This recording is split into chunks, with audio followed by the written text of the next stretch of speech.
quiero dar la bienvenida a todos los alojamientos de Rusticae que se han sumado hoy y darles las gracias por estar aquí y decir que al final nuestro objetivo, el objetivo de esta sesión es que tomemos conciencia de cuáles son nuestros derechos y que esa conciencia nos lleve a la acción, ¿vale? Porque ahora vais a explicar vosotros muy bien cuál es el argumento jurídico que nos avala para bueno, demandar estos derechos que nos vais a explicar.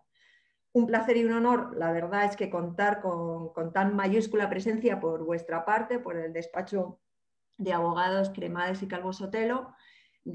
Bueno, pues la presencia de abogados y expertos juristas por vuestra parte, pues agradecer pues a Javier Cremades que se va a unir dentro de poco, a Ángel Fernández Montalvo que ya está ahí, Alfredo Dagnino, Vicente Conde, Alberto Ruiz, a ti Rafael Tripero y Mariola, que me imagino que también estará por ahí.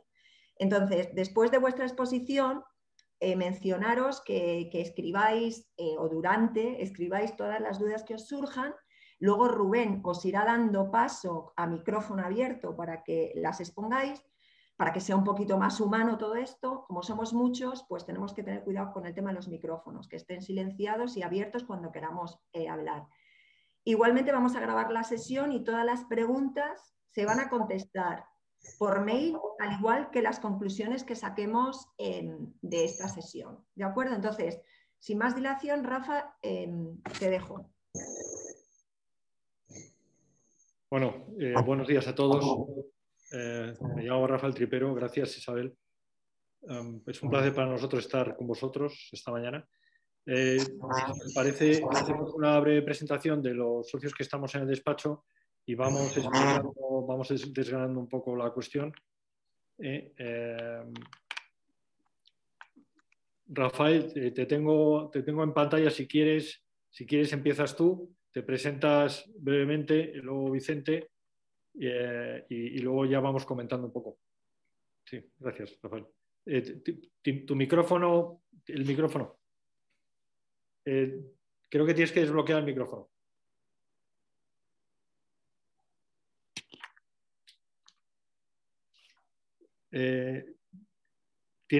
Disculpa, Rafael, creo que tienes el micrófono bloqueado.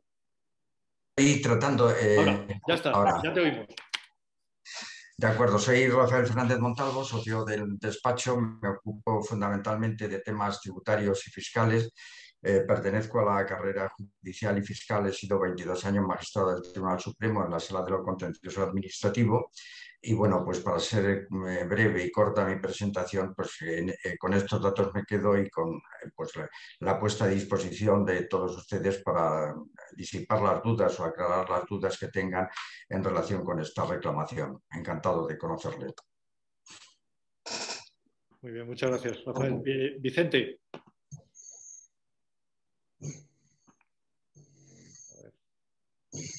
Buenos días, encantado de estar en esta reunión con todos.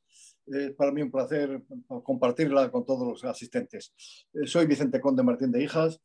Como Rafael, también yo procedo de la carrera judicial. Soy socio del despacho desde hace 6 años. Fundamentalmente me ocupo en el área de procesal, pero también en otras muchas materias. He estado 47 años en la carrera judicial, en distintos puestos. En la última etapa de mi vida judicial estuve en el Tribunal Supremo desde el año 89 hasta el 98, la Sala de lo Contencioso Administrativo, y luego en el año 98 me nombraron magistrado del Tribunal Constitucional a propuesta del Senado, y ahí estuve 12 años, que son los 9 años del mandato constitucional y 3 años de obligada prórroga como consecuencia de la falta de acuerdo para la renovación. Agotado esa etapa, volví a la carrera judicial ya como en condición de mérito, y una vez agotada mi vida judicial me incorporé al despacho a invitación de Javier Cremades y en él estoy en todas las tareas que se me requieren y a disposición de todos ustedes, por supuesto. Es un placer, encantado. Muchas gracias, Vicente.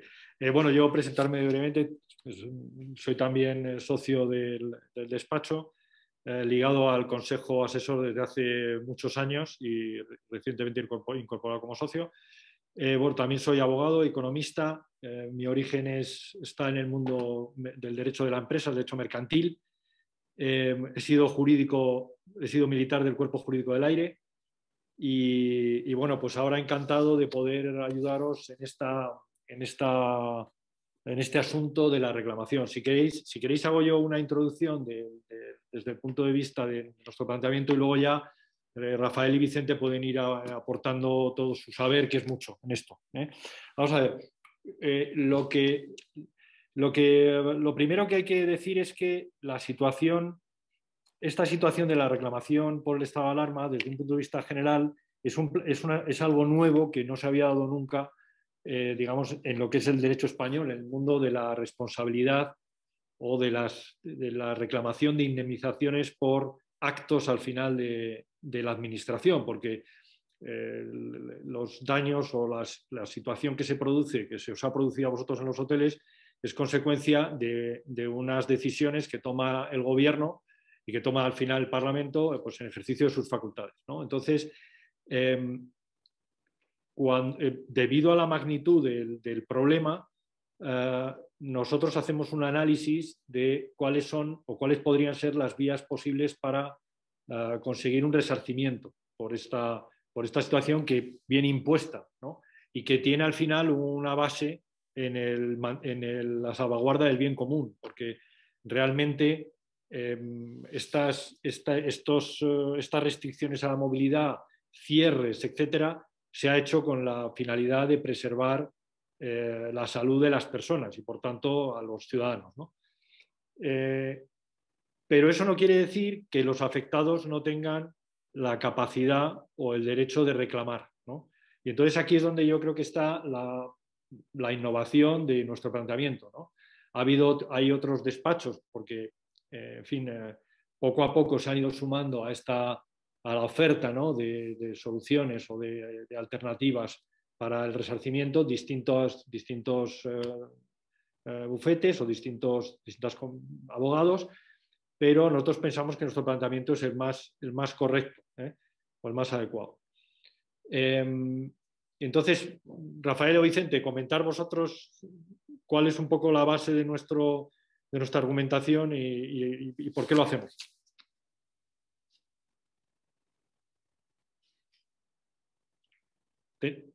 Tenéis que desbloquear eso. Ahora. Vamos. Rafael, ¿hablas tú o yo? Vamos. No responde Rafael, hablaré yo. Vamos a ver. El problema, ya como lo ha adelantado Rafael, surge por primera vez porque en la ley de alarmas de acción y sitio, la ley 481, tiene un artículo, ese artículo 3.2, que establece que en estos casos las disposiciones o actos realizados durante estos estados, es decir, cualquiera de los tres, cuando haya producido la aplicación de disposiciones o actos daños de carácter directo en las personas, bienes de los afectados, darán lugar a indemnización con arreglo a lo dispuesto en las leyes. El precepto es bastante escueto y, por otra parte, no está desarrollado hasta el final. Esta es la dificultad que se plantea, pero el precepto está ahí. Es decir, no se trata en nuestro caso de impugnar ni la declaración del estado de alarma ni las medidas que se han tomado, no, sino dándolos por buenos sin cuestionarlo. Lo que se establece, lo que pretendemos es reclamar la indemnización que establece este precepto. Entonces, esto el despacho lo que ha hecho ha sido valorar desde el primer momento que había una vía legal suficiente para poder reclamar la indemnización. Esto parte de que, como ha dicho Rafael antes, las medidas se adoptan por el bien común, pero una cosa es adoptar las medidas y otra cosa es que tienes que soportar estas medidas. En principio hay medidas que las tiene que soportar toda la ciudadanía, pero hay otras que gravan especialmente a unos determinados sectores, como ha sido el caso en relación con la hostelería en esto. Se han producido cierres, se ha impedido el ejercicio de la actividad normal y no es lógico, ni la ley lo admite, que sea solamente un sector el que soporte todas las medidas que están establecidas en favor de toda la ciudadanía en general. Esta es la base de partida. Ante este fenómeno, el despacho desde el primer momento, lo primero se posicionó desde el punto de vista de su función social como jurista, como despacho, viendo que era un problema enorme y que había que sensibilizar al sector desde el momento que recibimos las primeras llamadas de sectores de hostelería, fundamentalmente de restauraciones y de restauración. Y empezó a habilitar un marco que se habló inicialmente como medida de captación de una acción colectiva. Lo de la acción colectiva es una denominación técnicamente errónea. Lo que es colectivo es la afectación generada a un sector muy numeroso. Entonces, las acciones que se reclaman son individuales. Lo que pasa es que son individuales dentro de un colectivo muy grande y lo que se pretendía por el despacho era crear un fenómeno social de que no hubiera alguna reclamación aislada que no disponía en principio al gobierno a una respuesta, pero podía ser más o menos insensible. Lo que se creía era crear el fenómeno social de una reclamación masiva de muchísima gente, que eso sí que podía estimular al gobierno, en fin, para responder de lo que se le reclamaba. Entonces, dentro de esto se ha ido consiguiendo, porque efectivamente han sido muchos sectores los que han respondido a nuestro llamamiento o a nuestra oferta, y entonces se ha logrado una masa suficiente como para hacer una reclamación de la que pueda sentirse perfectamente afectado el gobierno, ¿no? Entonces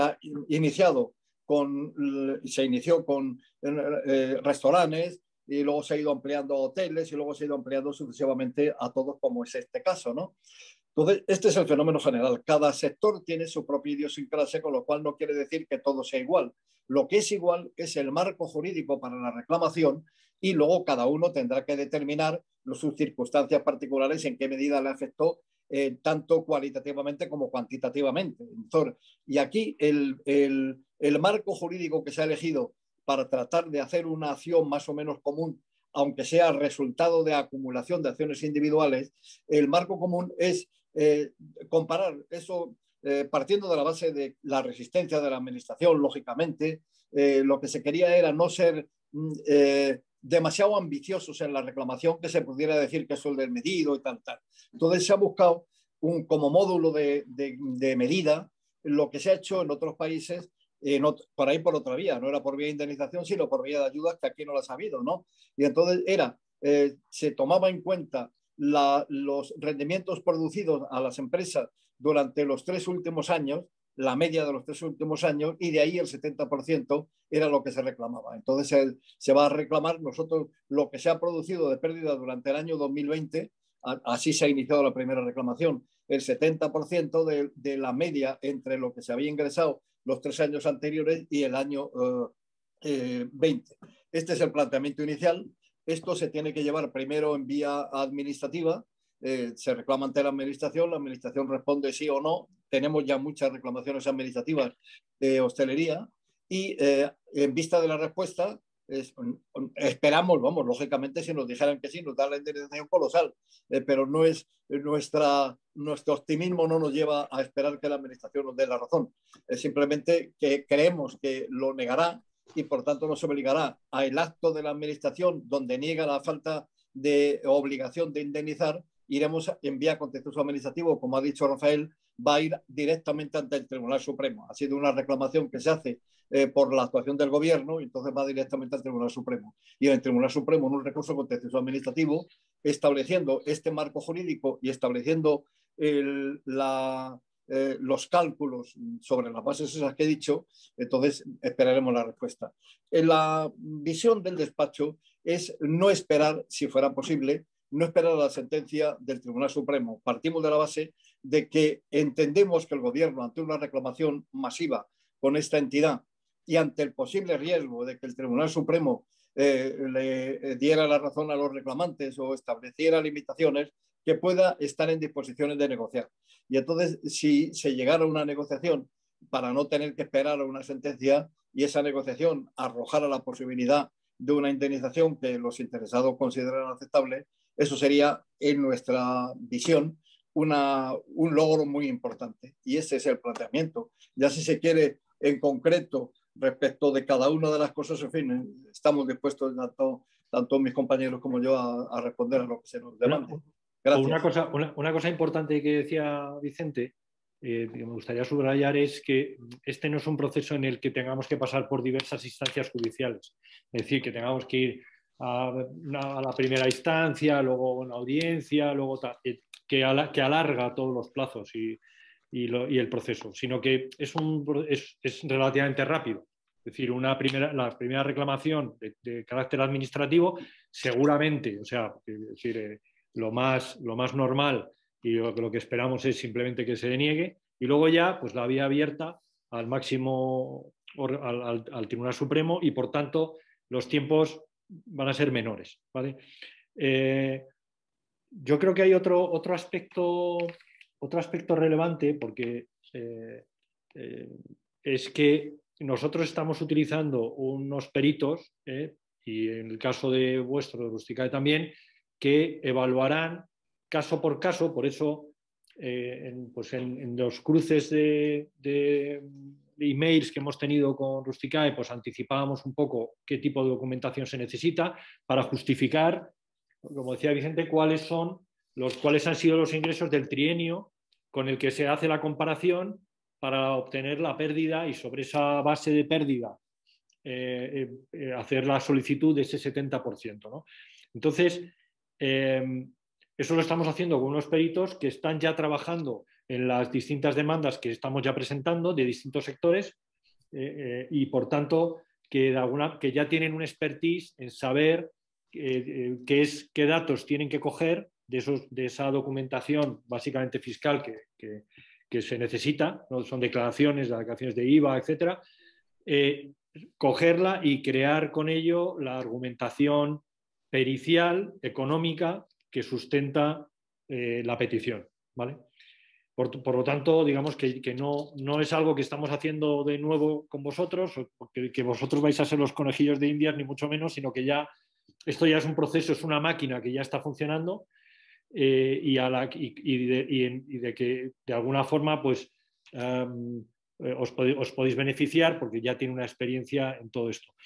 El despacho ha tenido ya en los años anteriores pues distintos asuntos de este tipo de reclamaciones y demandas, como decía Vicente, pseudocolectivas, ¿no?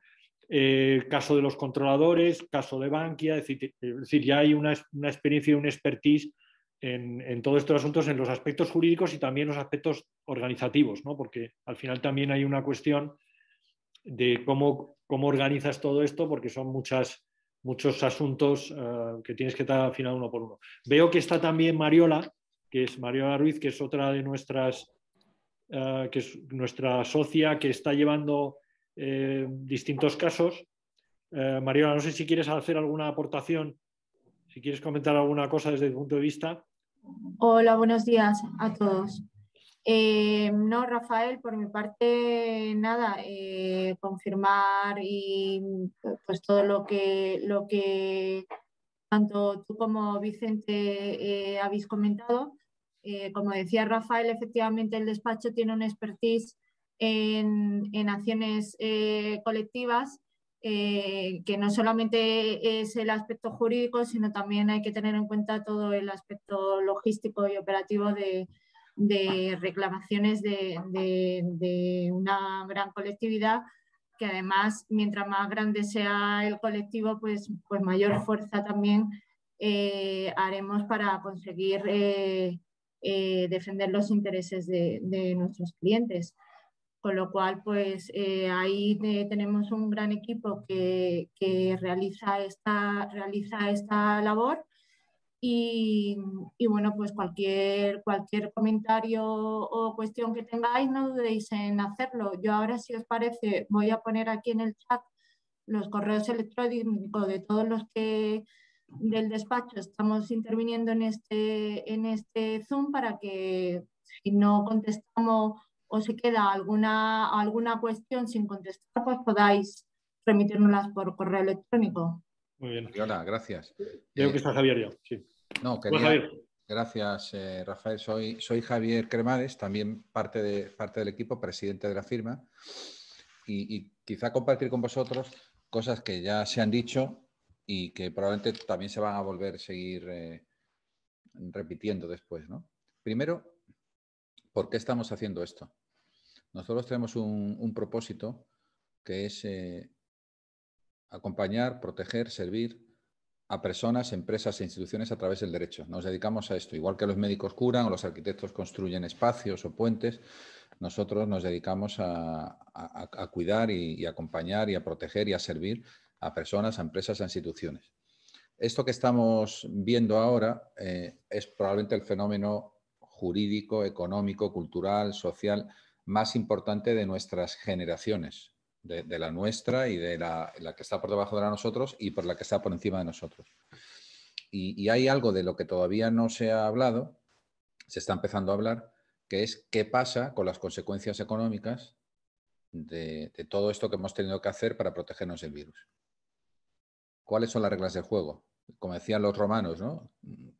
La justicia era dar a cada uno lo suyo. ¿Qué es lo que cada uno le corresponde? ¿Tengo yo que asumir el agujero que se me ha producido en mi actividad profesional? En algunos sectores ha sido demoledora, en el vuestro es uno de ellos. ¿Lo tengo que asumir yo? ¿Me corresponde a mí? ¿He tenido buena suerte por estar aquí hasta la fecha y ahora he tenido mala suerte? ¿O hay un deber de la sociedad para con respecto a mi actividad? Y nosotros hemos estado liderando, lo decía antes Rafael, durante muchos años las acciones en grupo de causas sociales importantes, de todo tipo, financieras, también de turismo, de viaje. Hasta la fecha hemos conseguido que la sociedad entienda la razón que había y sobre todo que los jueces la otorguen, y hemos resuelto casi siempre con acuerdos extrajudiciales muchos de esas disputas. Pero ahora tenemos un problema en el que tenemos la obligación de seguir participando y apostando por una solución razonable, equitativa y justa, ¿no? Que es precisamente esto de la pandemia, ¿no? Lo estamos haciendo, como veréis después, confiando primero por liderazgo, por responsabilidad, por propósito, pero además también vamos a financiar este pleito para nuestros clientes, porque creemos que además esto va a salir bien. Nosotros creemos en este caso. ¿Por qué creemos en este caso? Porque hemos estudiado la ley. Hoy os estamos contando el resumen de muchos meses de trabajo, pero aquí hay un grupo de magistrados del Tribunal Supremo, los habéis conocido, a Vicente Conde, a Rafael Fernández Montalvo, etcétera, que teníamos catedráticos de Derecho Administrativo, letrados del Consejo de Estado, abogados del Estado, y había visiones muy distintas. Si esto fuera una situación convencional, probablemente la causa mayor sería suficiente para excluir una responsabilidad patrimonial del Estado. Pero como resulta que hay una ley específica que regula los estados de excepción de alarma y de sitio, y en esa ley hay un artículo, el artículo 3.2, al que vais a oír hablar muchas veces, que dice que el daño hay que indemnizarlo, el daño que se cause con motivo de las...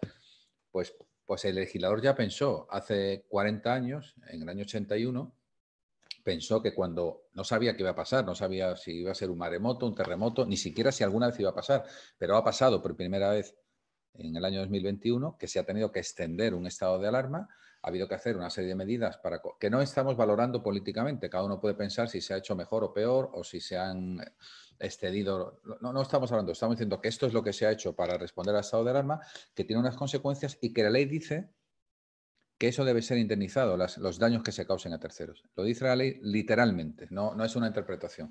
No hay jurisprudencia porque nunca se ha aplicado, nunca se había aplicado esta ley realmente. Hubo 24 horas, algo menos, en el año 2010, donde con los controladores también se aplicó el estado de alarma, pero no se desplegaron los efectos y no pasó nada de esto. Por lo tanto, creemos que ese artículo no va a quedar vacío de contenido y que si sale bien esa estrategia, se va a poder recuperar todo el agujero producido por el COVID. Si sale bien. Si sale mal, estaremos donde estamos, con un daño enorme y tirados en la cuneta, ¿no? Algunos sobrevivirán, Dios quiera que todos, pero no serán todos, y otros pues tendrán que tirar de su propio patrimonio para responder a lo que está pasando, ¿no? Pero básicamente, por hacer un resumen de lo que estamos haciendo, estamos representando a muchos sectores, parkings, hoteles, restauradores, todos aquellos que han sufrido daño, con una misma base, con una estrategia que ahora hemos pensado mucho y que la hemos diseñado ad hoc porque no tenemos, como digo, ningún precedente.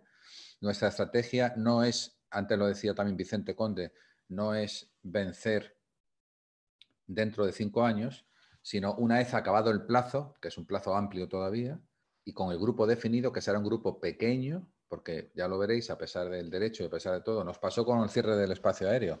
750.000 personas, plazas de avión estaban afectadas entrando y saliendo de España y reclamaron 12.500.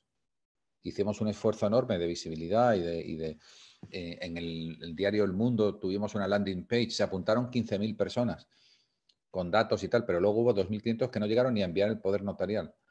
Y al final, hace 2 años, 8 años después de aquello, conseguimos un cheque, una indemnización que solamente fue para los 12.500 que reclamaron. Por tanto, fue fácil o más fácil para los controladores resolver el problema porque no se enfrentaban a todos. Aquí va a pasar algo relativamente parecido, es que van a reclamar relativamente pocos y cuando se cierre el plazo intentaremos, pues en una relación bilateral con la administración, resolver esto de una manera digamos, con acuerdo, ¿no? Y a partir de ahí, eso pasará o no pasará, no lo sabemos porque no depende de nosotros y si no tendremos una sentencia del Supremo que gracias a Dios será una sola sentencia porque no tenemos 2 instancias aquí, ¿no? Y este es el resumen, que uno, se puede hacer un ejercicio que no es político, sino que es jurídico de recuperar un daño producido. 2, si se tuviera razón, no estamos hablando, las ayudas son bienvenidas, son estupendas, las ayudas, digamos, reducen el impacto, reducen el daño, pero no equivalen a una indemnización que es el conjunto del daño. Y a partir de ahí, pues vamos a estar, como ha dicho también Mariola, pues trabajando con mucha determinación, informando periódicamente de lo que estamos haciendo y eso es todo. Y estamos a vuestra disposición para lo que necesitéis, para daros nuestro criterio, para acompañaros en lo que podéis necesitar. Y muchas gracias. Podemos abrir un turno de preguntas si queréis, Rafael. Sí, perfecto. Que yo creo que sí, que es el momento de, aunque lo habéis explicado fenomenal, gracias de verdad a todos. Gracias, Javier, que nos conocimos hace años, no sé si te acuerdas. Me acuerdo perfectamente, Isabel. Vale, pues perfecto. Tú le has puesto el punto final y has hecho un resumen de lo que nos han comentado previamente. Así que yo creo que si tenéis dudas, por favor, plantearlas sin ningún tipo de miedo. Abrir micrófonos o si no, Rubén, organízalo tú. Sí, si las preguntas las vais poniendo por el chat, os voy abriendo el micro o si queréis ir abriendo es para no pisaros unos a otros y tener esto organizado.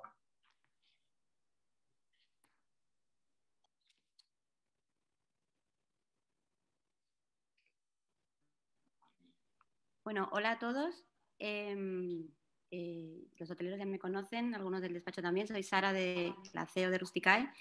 Me gustaría, si puede ser que se repitiera el importe a indemnizar, que si no he entendido mal sería un resumen, una media de los 3 últimos años frente al 2019, que sería el año del que vamos a intentar cobrar la indemnización.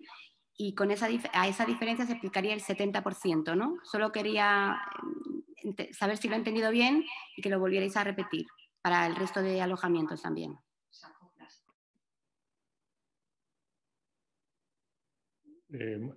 Mariola o Vicente. Efectivamente, esta es la reclamación, es decir, la media de los 3 últimos años como referencia para comparar cuál ha sido el resultado en el año 2020, que es donde se ha producido el daño. ¿Por qué se ha elegido ese módulo? ¿Por qué es el que se eligió en Alemania como ayuda previa? Entonces, esa fue una ayuda distinta. Aquí lo que pedimos es como indemnización. Lo que hemos elegido esta fórmula, que puede ser cualquier otra, es un poco para demostrar la buena fe, que no se pretende abusar, que no se tal, y un poco la razonabilidad, porque como no hay precedentes, como se ha dicho, esta es una norma que no ha tenido aplicación nunca. Es la primera vez que se va a aplicar. Y esto plantea todas las dificultades. Es decir, no tenemos una jurisprudencia con la que se pueda comparar y ver, no se pueden hacer cálculos previos. Estamos abriendo la brecha al derecho.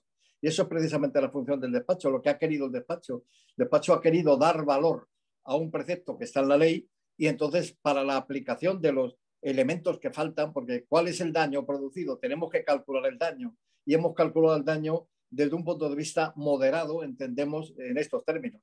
Y no sé si me he explicado bien, es efectivamente lo que has dicho, es decir, tenemos como cálculo cuál hubiera sido el ingreso que hubiéramos podido tener nosotros de desarrollar con normalidad nuestro trabajo. Pues calculamos que hubiera sido esa media y a eso le rebajamos el 70% porque naturalmente nadie garantiza qué es lo que vas a ingresar mañana. Entonces tienes que partir de una fórmula un poco elaborada, que sea razonable. O sea, partimos de un criterio de pura razonabilidad. Es eso. Y otra duda que están comentando por aquí por el grupo, ¿sería solo del año 2020 o también incluye este año 2021 en el que estamos en curso, que es evidente que también está siendo afectado? Incluiríamos también el año 2021, naturalmente. Lo que pasa es que las primeras reclamaciones se han fundado en la declaración de alarma del Real Decreto 463-2020 y sobre eso se está razonando. Pero naturalmente, a medida que va avanzando esto, irán añadiéndose daños. O sea, porque el daño se está produciendo y esto se concretará. Hay que esperar un poco porque esto es un daño evolutivo.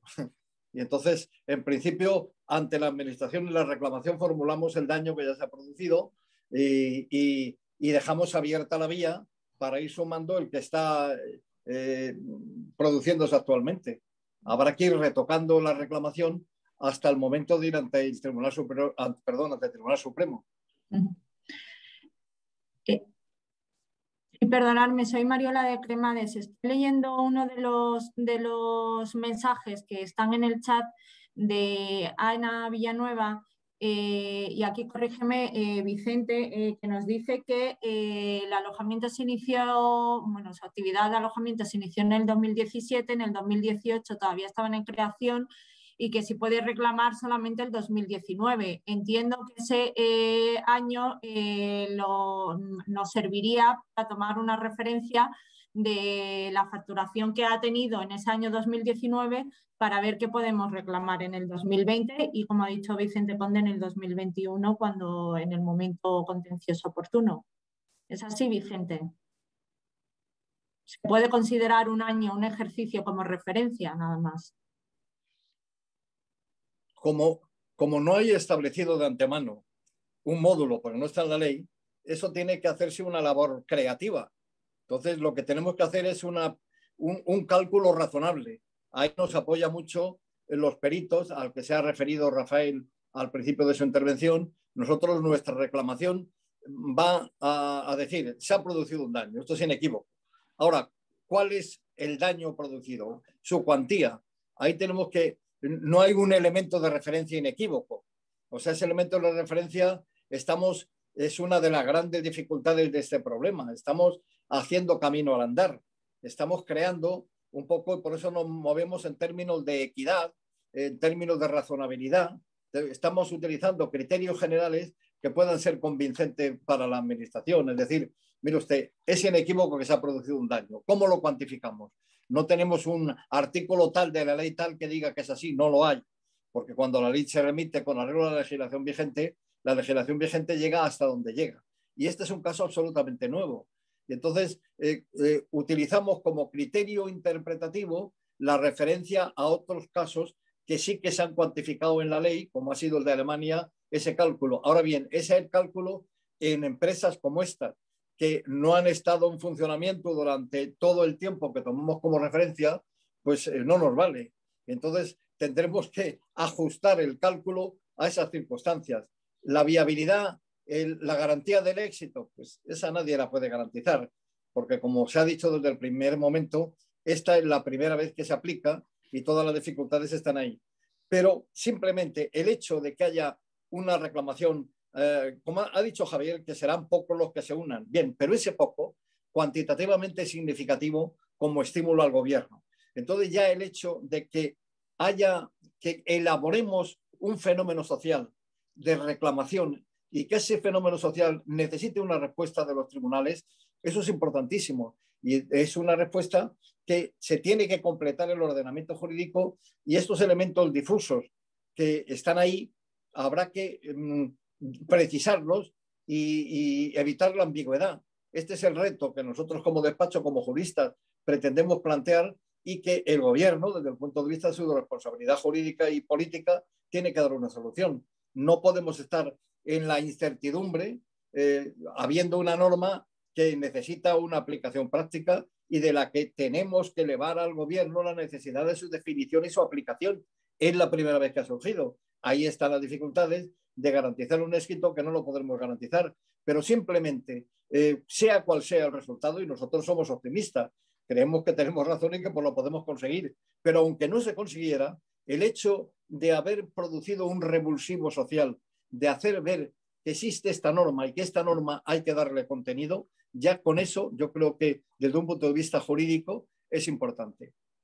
Yo simplemente añadir que, a lo que decía Vicente, que hay un factor muy importante, que pensemos que esto se va a dilucidar en el Tribunal Supremo. Quiere decir que a nivel mediático pues va a tener mucha repercusión, porque todas las decisiones del Tribunal Supremo la tienen. Esto es un factor de presión para el gobierno muy importante, de cara a llegar a una solución y al final facilitar los fondos y pagar, en definitiva, parte de este desastre o atender a la reclamación. Entonces, esto es un elemento que no hay que soslayar. O sea, no estamos en un procedimiento ordinario, sino que es algo muy excepcional y que va a tener un efecto notable en la opinión pública.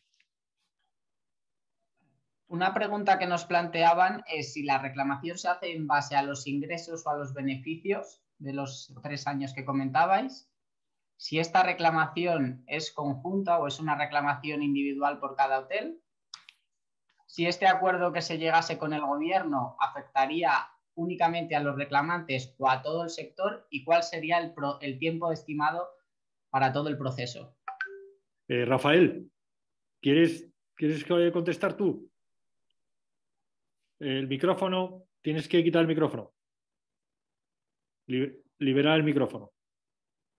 Reactivar, vale. Muy bien. No sé si he entendido bien la pregunta. En principio, o sea, lo que hay que reclamar es el perjuicio, es decir, el daño emergente y el lucro cesante de cada uno de las personas jurídicas o físicas que las han sufrido como consecuencia de esas medidas. Por tanto, la legitimación corresponde a cada una de las empresas como personas jurídicas. Si tienen varios establecimientos, pues serán los daños que han experimentado en el conjunto de los establecimientos, pero quien van a estar legitimado para hacer la reclamación es la persona jurídica, la titular de la empresa. En cuanto a la acumulación de estas reclamaciones, pues hay que acudir a la ley de la jurisdicción contencioso administrativa, concretamente al artículo 34, que dice que es posible acumular aquellas acciones o pretensiones que se formulen contra un mismo acto administrativo o contra actos sucesivos que sean reproducción o ejecución del primero o exista entre ellos algún tipo de conexión. Por tanto, eso es un aspecto que tendrá que concretarse una vez que se haya visto cuál es la reacción de la Administración ante la reclamación nuestra. Por cierto, que es una noticia reciente que la Administración sí ha reaccionado ya a la reclamación que ya se ha formulado, pidiéndonos una serie de aclaraciones y, por tanto, está en camino esa reclamación ya en vía administrativa. En principio son reclamaciones individuales, pero esa individualización no es por establecimiento, sino por persona jurídica titular del establecimiento o de los establecimientos. Y en cuanto a la acumulación, insisto, hay que acudir a la ley de la jurisdicción contencioso administrativa y tratar de aplicar el artículo 34. La determinación de ese perjuicio es un concepto económico y, por tanto, es fundamental el criterio que aporten los peritos al proceso. Los tribunales lo que hacen es atender cuando ese elemento fundamental, pues otras competencias que no sean estrictamente jurídicos, la opinión o el criterio de los peritos. No se trata de un porcentaje en la facturación, sino de determinar cuáles son los beneficios que se han dejado de obtener. Para determinar esos beneficios hay que estar a la cuenta de resultado y esa cuenta de resultado, la diferencia entre el que se ha producido antes de las medidas adoptadas y las que se han tenido después, es en realidad el objetivo fundamental al que se ha de atender. Lo que pasa es que inicialmente no es posible esa determinación y por eso se ha acudido al criterio de la facturación. La facturación disponible no necesariamente tienen que ser los 3 últimos años, sino la facturación que se disponga como un criterio de referencia que se tiene que concretar a lo largo del procedimiento administrativo o a lo largo del proceso necesariamente. es posible que la Administración nos requiera para que hagamos una concreción. En ese momento serán decisivos la aportación de estos peritos, que lo que van a establecer es la diferencia de beneficio entre el momento anterior a la adopción de las medidas y los momentos posteriores a las medidas. Yo no sé si es esto a lo que se refería, no sé si he entendido bien la pregunta, pero si no, pues profundizaría en la aclaración. Muchas gracias. Mira, hay bastantes preguntas. Veo otra que dice, ¿las reclamaciones ante el Estado o también ante las administraciones autonómicas? Bueno, inicialmente las reclamaciones se han formulado frente al Consejo de Ministros, que es en que se residencia la decisión de la adopción inicial del estado de alarma. Naturalmente, las reclamaciones también se dirigirán en su caso frente a las comunidades autónomas. Había dos opciones, que era la de acumular las reclamaciones, fundando en la existencia de una posible responsabilidad solidaria entre ambas administraciones, pero se ha optado inicialmente por dirigir la acción frente al Consejo de Ministros, es decir, a la Administración Central del Estado, sin perjuicio de que queden abiertos los daños derivados de las medidas que se hayan adoptado por las comunidades autónomas, bien como administraciones delegadas de la Administración Central o como administraciones propias, como decisiones propias en los periodos en los que han podido actuar al margen de esos condicionamientos derivados del acto inicial de declaración del estado de alarma. Vale. Veo aquí alguna pregunta que yo creo que puede ser, algunas preguntas que tienen con el tema de costes o qué pasa con otras ayudas que ha habido. Veo una pregunta que dice, ¿qué coste puede tener? Otra persona pregunta también, ¿se plantea la posibilidad de que la compensación por lucro cesante se supone que la Administración diga que ha sido compensada con ERTES, moratorias, préstamos, etcétera? ¿Qué sucedería en este caso? Bueno, vamos a ver, yo diría que en primer lugar, respecto a la parte de otras ayudas que se hayan podido recibir o que se vayan recibiendo, etcétera, que las que se produzcan, obviamente, se tendrán en cuenta durante esa fase procesal que decía Rafael, en la cual se irá definiendo cuál es el importe, porque al final se trata de buscar cuál ha sido el beneficio que se ha dejado de percibir. Lógicamente, estas cantidades se tendrán en cuenta. Por lo tanto, no se va a producir esta situación de que alguien de alguna forma se aprovechara dos veces de una misma, por un mismo hecho, que es al final el estado de alarma, pues que se produjeran duplicidades. Esto no va a ocurrir, porque ya se tendrá en cuenta las cantidades que hay, y además es perfectamente compatible, es decir, hacer esta reclamación es perfectamente compatible con recibir las ayudas correspondientes, ¿no? Entonces se tendrá en cuenta a la hora de determinar el monto. Y luego, en cuanto a los costes de la reclamación, bueno, nosotros, como sabéis, pues hay un modelo de honorarios que va a éxito, que hay una parte, la parte más relevante va a éxito, y aparte de eso, pues no hay nada más. Hay un aspecto que quizá merece la pena, que Rafael nos puede comentar sobre las costas en la hipótesis, porque hay que considerar la hipótesis en la que no hubiera éxito, es decir, que nos encontrábamos en una situación en la que al final, pues las tesis es un escenario extremo, pero que hay que considerar también, ¿no? Esto, Rafael, ¿tienes el micrófono? Ahora. Bueno, como esta es una pregunta que siempre se suele hacer, voy a empezar por el final. Para saber cuáles son las costas, naturalmente, en la vía administrativa no hay costas. Las costas es un crédito que se reconoce a la parte que las obtiene. Es un crédito que obtiene una de las partes como consecuencia de una decisión. En el ámbito estrictamente administrativo no hay ese riesgo de costas, porque no se ponen costas a la parte, no se reconoce un crédito a favor de la parte contraria. En el ámbito judicial es donde se producen las costas. Para ver cuál es el riesgo de costas, invito a cualquiera para que mire cuáles son las sentencias del Tribunal Supremo en donde se están imponiendo las costas. Y en este momento esas costas oscilan entre 4 y 8.000 euros. Vamos a ver, después de empezar por el final la pregunta, voy a aclarar por qué se produce esto. En otros órdenes jurisdiccionales, la determinación de las costas, cuando se sigue el criterio objetivo del vencimiento de quien pierde paga, se atiende fundamentalmente a la cuantía de lo que se reclama y se abre un incidente de tasación de costas en las que se pide un informe al Colegio de Abogados, que es un informe que establece criterios orientativos, y después el tribunal fija esas costas, pero se tienen en cuenta la cuantía de lo reclamado. En el ámbito contencioso administrativo es diferente.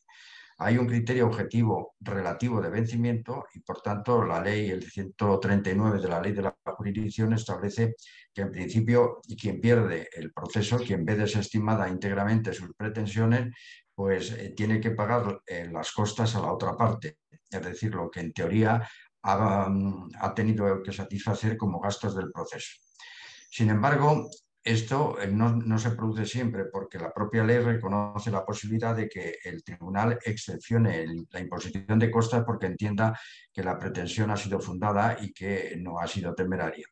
Pero además, aunque imponga las costas, se le faculta para que las costas que se imponen sean en su totalidad o sea parcialmente, o se señale una cantidad a tanto alzado como concepto de costa. Y esta facultad es la que viene utilizando normalmente todos los tribunales del orden contencioso administrativo y singularmente el Tribunal Supremo. Por tanto, para ver cuál es el riesgo de costas en estos momentos, pues lo más fácil es ver las sentencias que se están dictando en la Sala Tercera y comprobar que cuando se imponen las costas, pues las cantidades oscilan pues en este arco que digo, entre 4.000 y 8.000 euros. Estos 4.000 y 8.000 euros, 4 u 8.000 euros en esas cantidades, es en lo que ahora mismo se están fijando la cuantía de las costas, le corresponderían pagar a la parte o las partes que hayan sido condenados en un mismo proceso. Es decir, si es una sola parte la que ha demandado, pues los 4 o los 8.000 euros los tendría que pagar esa parte.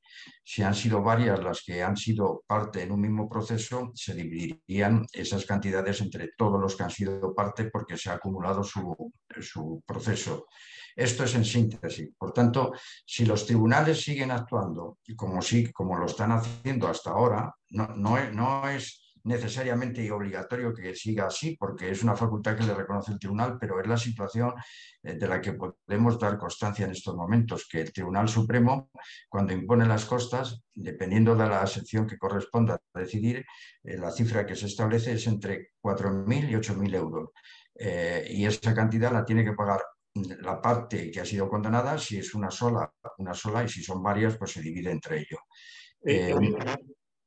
En el supuesto de que acumulásemos, por ejemplo, demandas de 30 hoteles, ¿se dividiría entre los 30, por ejemplo? No, si son 3, se dividirá entre 3, entre los titulares, entre las partes. Vuelvo a insistir que las partes son las personas jurídicas que son titulares de los establecimientos. No son los establecimientos las partes, sino son el dueño, los titulares, la sociedad que detenta esos establecimientos. Por tanto, si son 3 las sociedades que son partes en el proceso, se dividiría entre 3. Si son 5, son 5. Si son 1, pues es 1.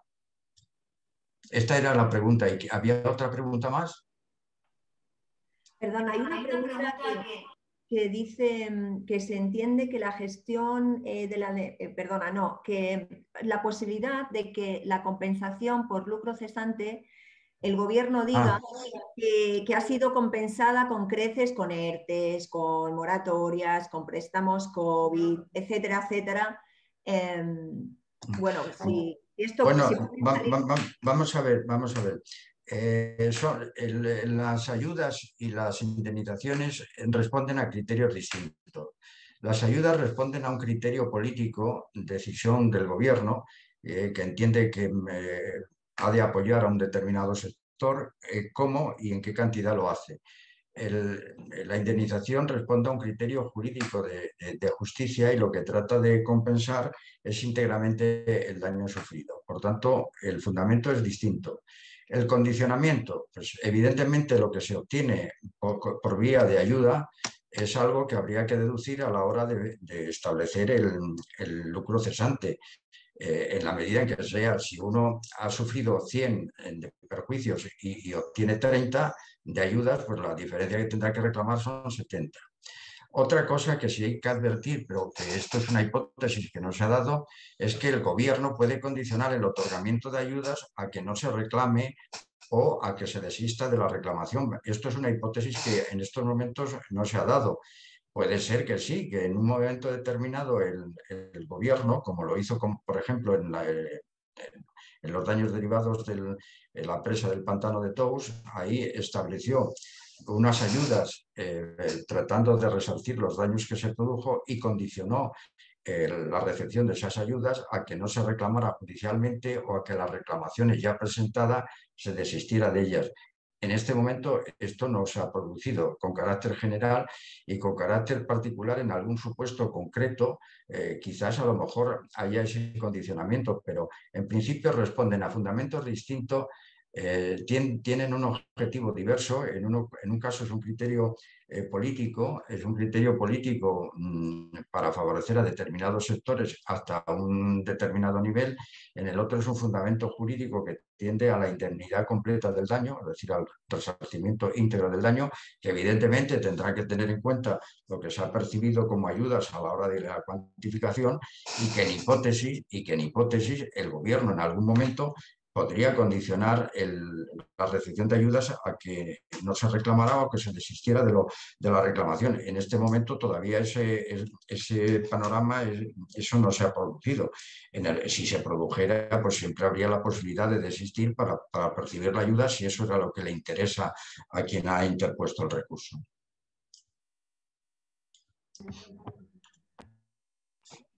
Hola, una duda, porque han preguntado también por el grupo. Las costas en caso de pérdida se podrían repartir entre todos los alojamientos que hubiésemos podido acumular al presentar el proceso. ¿Esto es así entonces? Sí, pero establecimientos no, sino titulares de establecimientos. Sí, titulares, disculpa, sí, la persona jurídica. Sí, es decir, si se unen, si nos unimos en Rusticae 40 o 50 alojamientos, y acumulamos las peticiones de forma individual, pero acumulamos esas peticiones, esas costas finalmente, en el caso hipotético de que saliese en contra, se podrían dividir entre todos, ¿no? Sí, no se 4.000 o 8.000... No se podría, es que se tendría, es decir, si se condenan en costas a 8.000 euros, por ejemplo, 8.000 euros, y los demandantes son 4, pues se divide entre 4. Si son 7, pues serían 7. Si son 6, serían 6. Necesariamente, porque no es que se multipliquen 8 por 4, por 2 o por 6. No.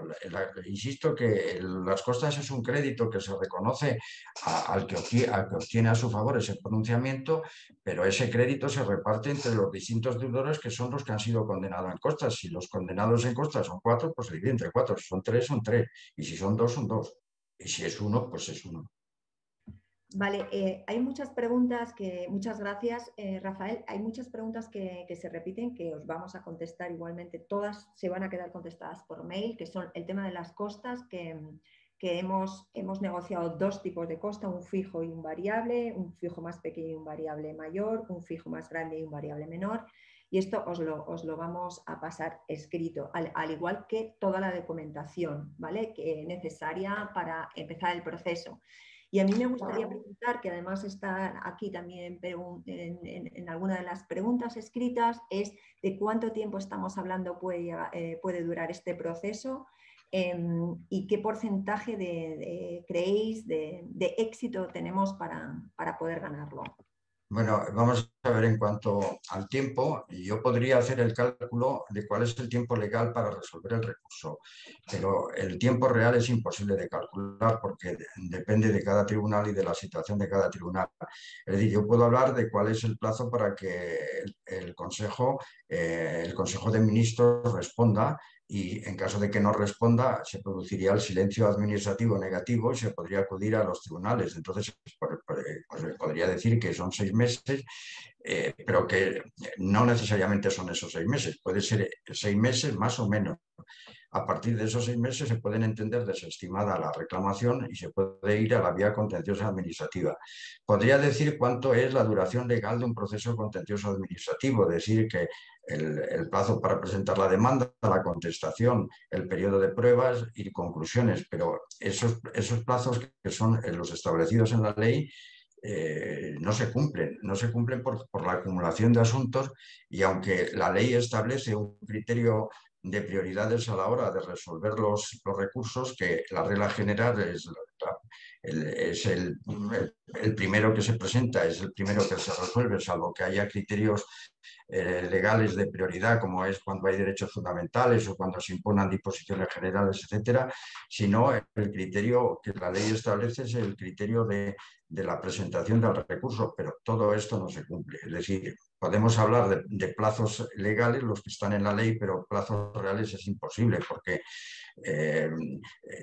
los tribunales, dependiendo del tribunal en concreto, lo resuelven, y algunas veces se postergan unos asuntos por la trascendencia, por la importancia, y cualquier cálculo pues, es simplemente pues, voluntarista y ¿se puede decir un año, año y medio? Pues se puede decir un año, año y medio a partir de que se presente el escrito de interposición, porque la tramitación de un recurso contencioso administrativo pues tiene estas fases. Primero hay un escrito de interposición que se limita pues, a manifestar la voluntad de recurrir. Hay una presentación de la demanda, la contestación a la demanda, la fase de prueba y las conclusiones o las vistas. Si se cumpliera la ley, no serían más de 8 meses. Porque además también dependería de si se agotan o no los plazos de presentación, pero bueno, el tiempo real de resolución no se puede decir, se puede hablar de un año y medio, se puede hablar de un año y medio. Y en cuanto a porcentajes de éxito, yo no me atrevería a decir porcentajes de éxito, porque no hay una jurisprudencia que dé seguridades a la reclamación. Lo que hay es una voluntad, de éxito, de tratar de que esto se lleve de la mejor forma posible, tratando de fundamentar la demanda y el recurso y la presentación de la prueba de la manera más favorable, pero es muy difícil hablar de porcentajes. Es muy difícil cuando se trata de recursos que tienen precedentes, pero como se trata de un recurso como este, en donde sobre la base de un precepto de escasa densidad normativa, como es el artículo 3.2 de la ley que regula los estados de alarma, excepción y sitio, se trata de establecer una reclamación de esta importancia. Hablar de porcentajes de éxito, yo no me atrevo a hablar ni del 4, ni del 5, ni del 80%. Eso es imposible de hablar de porcentaje. Vamos, desde mi punto de vista, yo no sé si quieren añadir algo Vicente o mi tocayo, no sé si... Yo lo único que diría o Mariola. A mí, en fin, desde un punto de vista práctico, si no reclamas, desde luego no vas a conseguir nada. Eso sí que es una realidad. Es decir, los porcentajes empiezan a partir del momento en que decides reclamar. Yo creo que efectivamente esto es una decisión al final individual. Cada uno gestiona una unidad económica. Cada uno de vuestros hoteles es una unidad económica. Cuando uno inicia una reclamación, es una expectativa de generar caja, de generar un dinero basada, en este caso, en unos argumentos legales. Nosotros estamos viendo, por nuestra experiencia, que incluso el hecho de reclamar mejora la solvencia patrimonial, porque tienes un derecho contra alguien que si le ganas te pagará seguro, que es la administración, porque, en fin, una de las cosas que lamentablemente ocurre en el mundo del derecho es que tú puedes ganar una sentencia y nunca cobrarla. Puedes ganar un pleito, tener una sentencia favorable y no cobrarla. En este caso, si se gana vas a cobrar seguro y por tanto las probabilidades empiezan en el momento que reclamas. Entonces yo creo que ese es el análisis que hay que hacer. Efectivamente, el tema de probabilidad es muy difícil. Aquí al no haber precedentes no podemos hacer un cálculo Ya sabéis que el mundo anglosajón, sobre todo a los americanos y a los ingleses, les encanta hacer valoraciones probabilísticas, ¿no? Y de hecho yo creo que lo valoran siempre en todos los casos, pero en este caso es muy complicado porque no hay precedentes. Hay una base sólida, pero no existen precedentes. Pero todo comienza con la reclamación. Yo creo que esa es la clave. Está claro.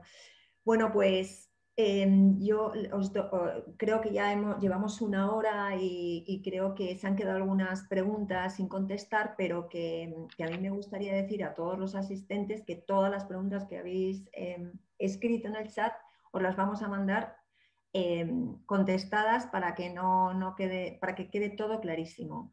Entonces, simplemente agradeceros a todos el haber estado aquí.